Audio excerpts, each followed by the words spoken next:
ಸ್ನೇಹಿತರೆ, ಬಂಗಾಳ ಕೊಲ್ಲಿಯಲ್ಲಿ ಮತ್ತೊಂದು ಚಂಡಮಾರುತ ಉಗಮವಾಗಿದೆ. ಅದರ ಹೆಸರು ಸೈಕ್ಲೋನ್ ಫೆಂಗಲ್ ಅಂತ.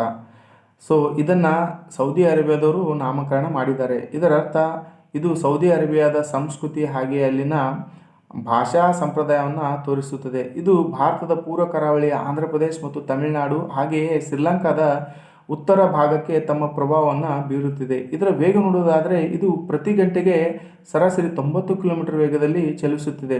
ಸ್ನೇಹಿತರೆ, ಈ ವರ್ಷ ಭಾರತದ ಕರಾವಳಿಗೆ ಸಂಬಂಧಿಸಿದಂತೆ 4 ಪ್ರಮುಖ ಚಂಡಮಾರುತಗಳನ್ನು ನಾವು ನೋಡಬಹುದು. ಅದರಲ್ಲಿ ಪೂರ್ವ ಕರಾವಳಿಯಲ್ಲಿ ಸೈಕ್ಲೋನ್ ರೆಮಲ್, ಸೈಕ್ಲೋನ್ ದಾನಾ, ಸೈಕ್ಲೋನ್ ಫೆಂಗಲ್ ಅಂತ. ಇನ್ನು ಪಶ್ಚಿಮ ಕರಾವಳಿಯಲ್ಲಿ ಸೈಕ್ಲೋನ್ ಆಸ್ನಾ. ಸ್ನೇಹಿತರೆ, ಈ ಎಲ್ಲ ಹೆಸರುಗಳಿವೆಲ್ಲ ದಕ್ಷಿಣ ಏಷ್ಯಾದ ರಾಷ್ಟ್ರಗಳು ರೊಟೇಷನಲ್ ಆಗಿ ನೀಡುತ್ತಿವೆ. ಇನ್ನು ಮುಂದೆ ಬರುವಂತಹ ಚಂಡಮಾರುತದ ಹೆಸರು ಶಕ್ತಿ. ಈ ಶಕ್ತಿ ಹೆಸರನ್ನು ಯಾವ ರಾಷ್ಟ್ರ ನಾಮಕರಣ ಮಾಡಿದೆ ಅಂತ ತಾವುಗಳು ಕಮೆಂಟ್ ಮೂಲಕ ತಿಳಿಸಬೇಕು.